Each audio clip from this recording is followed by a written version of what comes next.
Welcome back, friends, fellow meat enthusiasts, to the Steak Wolf channel. We're always trying to up our meat cutting and cooking game and sharing our findings with you. We got a great show for you today. Today is episode 2 in the Butcher Brain series. In today's episode, we'll cover a variety of topics, from buying at a grocery store to bulk buying, a little bit more cost-saving math, a little bit of gear and tool philosophy. We're going to do a segment that I'm going to call Storytime, where I tell you some of my crazy experiences from being in the business, of course giving no real names or no real business names, so I could be employable in the future. And then we're going to do a little segment we're going to call Ask the Steak Wolf, where you left your comments last time of what you want this German Shepherd to tell you about his life on the set here. Let's get into it. It may not sound like something people need to know, but it does take a little bit of experience to know how to read a meat label. They tell you most of the time how much you're saving, cost per pound. It's easy to get confused. The biggest takeaway is figure out the cost per pound or per ounce, however they break it down. The label information also includes, is it grass-fed or organic? Is it grass-fed or organic? We do have a dedicated video about this. I'll put the link in the description. And it really depends on what you're going for. In my opinion, high protein times low dollars equals healthy and sensible. I also want to look at why the cheapest cut isn't always the best. This is especially true with beef, where the beef prices are so high that oftentimes you'll have a sale on a specific steak or cut, and it makes no sense. All of a sudden, ground meat is like $1 cheaper than ribeyes. Big question I've gotten my entire career, all the way through today. Is it worth it to buy a whole cow or a half a cow? Now, most people don't have the storage space for a whole cow, so let's focus on half a cow. The short answer is yes. In 2026, it's still worth it to buy half a cow. According to my estimation, you'll end up saving $2 to $4 a pound depending on how you were shopping before and what processor you go to and what preferences you have. Generally, we're talking about 200 to 250 pounds of meat when it comes to half a cow, and obviously different from live weight. This is after you lose bone, fat, organs, all that other stuff. If you're buying from a rancher or a butcher rather than a grocery store, you're going to get a variety of cuts. You're going to get different steaks, different roasts, stew meat, and a lot of ground meat. It's generally going to come vacuum sealed and frozen. One thing I'll tell you is be realistic. If your family isn't going to actually eat it, don't buy it. What I mean by that is if you know, let's say you have a wife and kid and your wife's basically a pescatarian, your kid only eats chicken nuggets. Obviously, buying half a cow is not for you. If you're a beef-eating family, though, it's going to save you some money in the long run. Positive about this is you're supporting local farmers, local ranchers, local butchers. You don't have to shop as frequently when you do this. If you're on the fence about buying this big of a purchase, like say half a cow, you just got to do the math. What's it actually going to cost you per pound? Just figure on, the total cost and divide it down. Figure out what you paid per pound, and I think you'll find it's still a great way to go. And I said I'd get into tools and gear a little bit, and I'm not even considering like a freezer, your gear. And I said in the past episode I would revisit what's better, a chest freezer or a stand-up freezer. In my opinion, a chest freezer is key if you're really trying to save some money. And that thing pays for itself in under a year, pretty much no matter what you're doing. Even if you're just following the sales and getting a little bit better of a buy every time, and your freezer bagging stuff, vacuum sealing stuff, it's going to pay for itself. If we go back to our half a cow example, it's going to pay for itself just from that one purchase. As I said, it's going to save you from $2 to $4 a pound on average, and you have to have a chest freezer to do it. So it could make up for itself in one purchase. It could take a year. Either way, it's gonna take care of itself. The only downside is that upfront cost. But if you could squirrel that away, you're gonna save yourself in the long run. That upfront cost may suck, but it's better than your money disintegrating into your regular grocery bill slowly. I've been buying in bulk for a long time. I've been in the business for a long time. I've had these tools for a long time. Biggest things I would consider is, like I already covered a little bit, it's about your own household and your own habits. What does your family and spouse actually eat versus what do they say? What a shame it would be to go sink the money on half a cow and you're the only one eating it and you're eating it forever. One positive, if you have a lot of cookouts or something, I mean, hey, You paid $4 a pound for this. You're just serving your friends and family $4 a pound ribeyes now. So isn't that a lot better than going and dropping $200 for one cookout on some steaks? And I know not everybody has the home set up, and I talked a little bit last time about replacing the tools with common kitchen items, but I want to get a little deeper into, like, let's say an automatic grinder versus a manual grinder. In my opinion, a manual grinder is basically a waste of time. By the time you go through the trouble of cleaning it, putting it back together, taking it apart, the actual effort involved, manual grinders have no place in society today. Hey, maybe you've figured something out that I haven't. Let me know if you disagree. Now, when it comes to sausage stuffers, I believe the exact opposite. If you have a manual hand crank stuffer, that's all you need. I do 30-pound batches regularly. And it's going to take me the same amount of time if I had a big industrial hydraulic stuffer, for the most part, because all the work is in the preparation, not in the actual stuffing.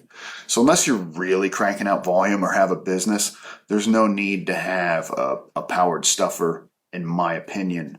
I think the same is true for a cuber. Cuber parts are so expensive, they're so fragile, they're so hard to clean. If you get one of these little tabletop tenderizers, it'll last you forever. You could do a lot of work with it quickly, unless you're really doing some volume, which, for household consumption, most people aren't. This is really all you need. The fact that there's so much preparation and just saving money and just having resources on hand, I don't think that makes me a prepper. I think that just makes me realistic. You got to consider, look at food prices just a few years ago. People were walking through the store complaining that they can't believe how astronomically high they are, and they've basically doubled since then. What do you do if food prices double again? Mainly meat. By buying in bulk now, you're locking in today's prices. That's one reason that'll never go away. It's going to be more expensive tomorrow than it is today. The prices of yesteryear are gone and not coming back. You got to make smarter purchases.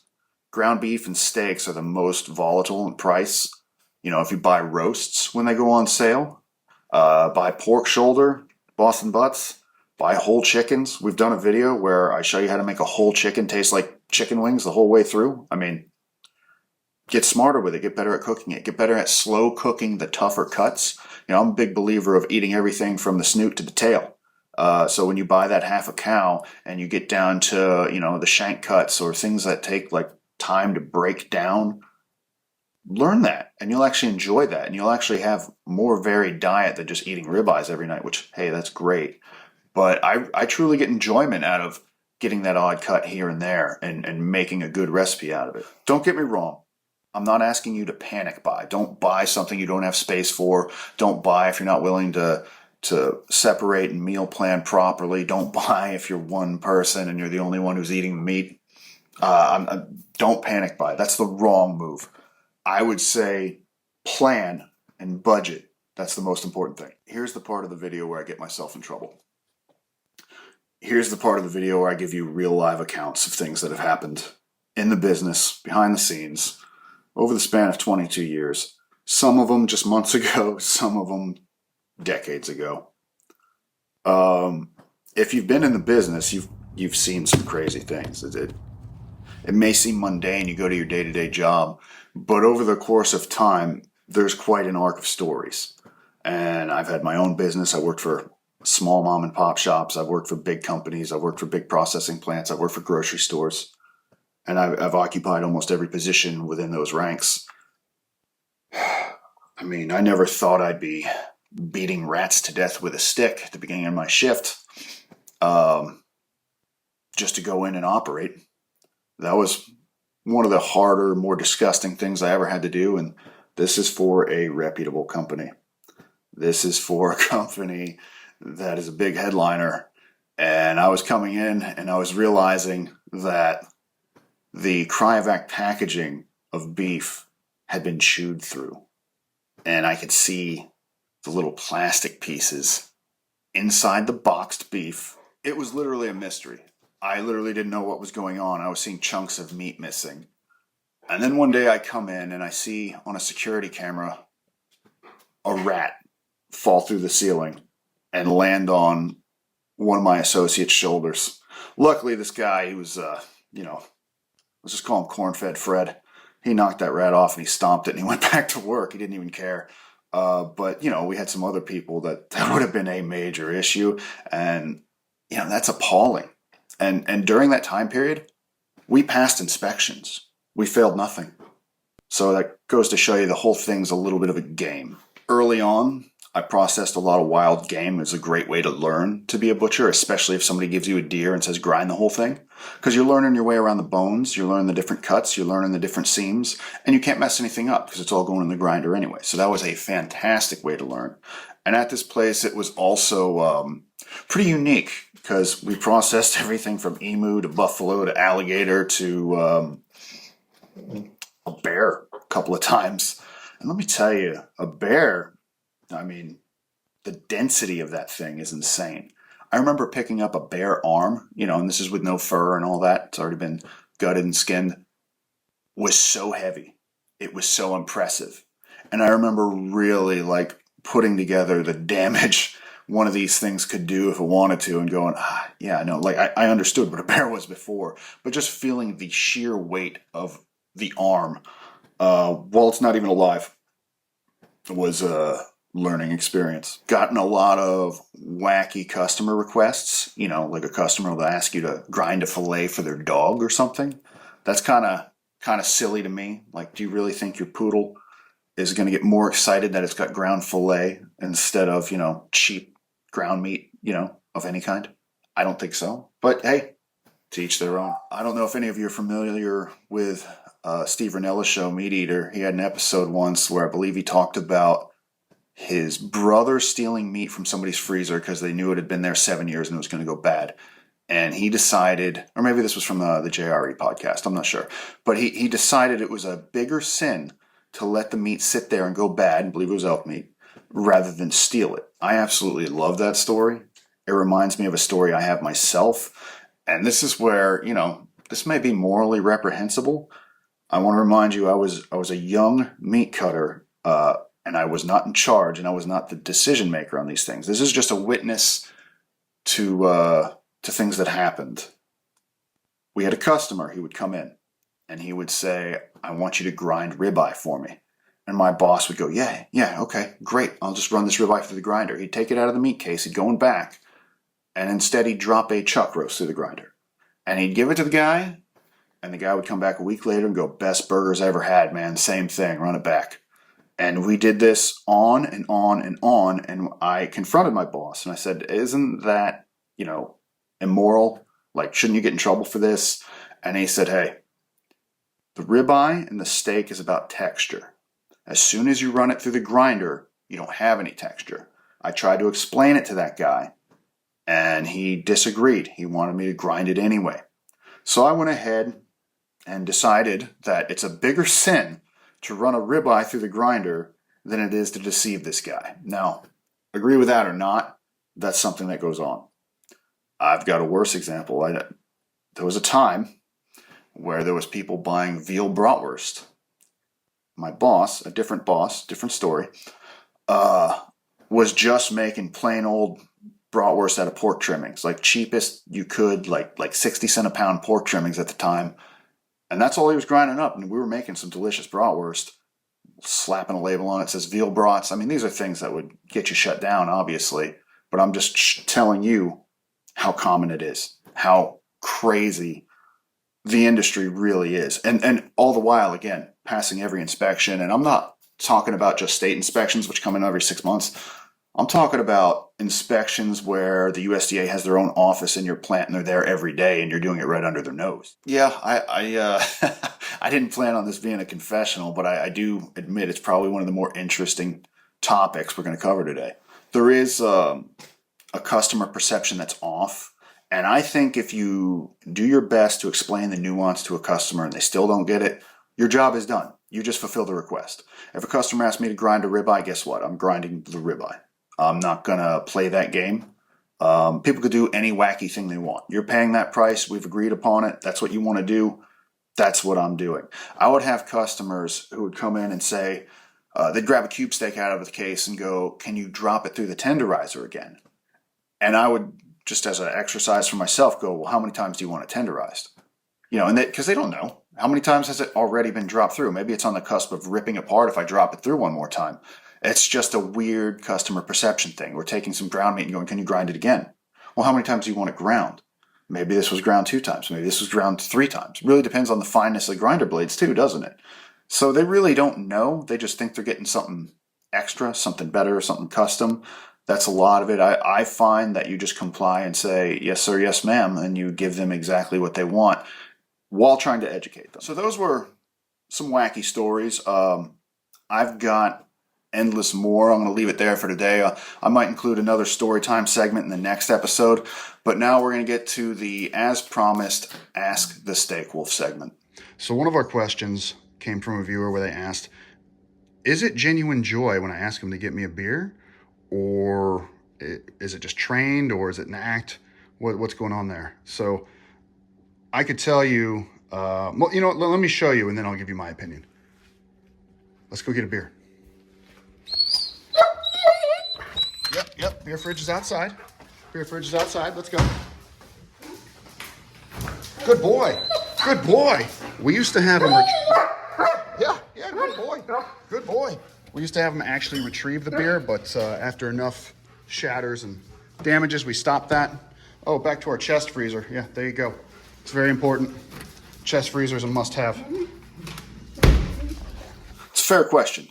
I think in my dog's case, he was a washout police dog, trained in the Czech Republic, knows German commands, and he had such a strange upbringing. We didn't get him until he was 6 months old, and he was a disciplined soldier when we got him. He didn't know what a toy was. He sat there rigid. Bedtime was 8 o'clock. He marched to bed. He was wondering why you weren't there. He was up at 5. He followed his commands. He knew like 10 commands when we got him. We worked on the rest. A super fast learner, teaching him complicated things from play dead to, touch this object to go to this specific spot. And he within 5 minutes, he could teach this dog anything. And he is so driven on his purpose to please that I think for him, he's happy just to do the job. So it's a little bit of a joke. I say, hey, go get me a beer. But he loves to do his job. It's so serious. It's so rewarding. All he wants to do is work. So I think that's what happened with this guy. Got a softball question for him. I guess I'll call him over here for it. One comment asks, who's a good boy? Who's a good boy? Who's a good boy? I think we all know the answer to that. It's a softball question. On to the next one. Somebody asked, does he eat steak every day? Obviously not. That would probably not be healthy for him. He does get higher amount of protein than your average dog, I would say, given the circumstances he's usually in, mascot to his channel, which highly promotes steak and high protein. So yeah, I'd say he's the benefactor of that. And then we're going to do one more question.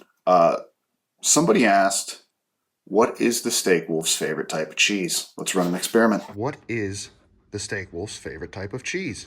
Let us see. We got feta, provolone, cheddar, and mozzarella. Get the cheese, Bubba. What do we choose? Oh, quite choosy, are we? Cheddar. Good man. Good choice. Can't blame you there. I think I would have chose the same.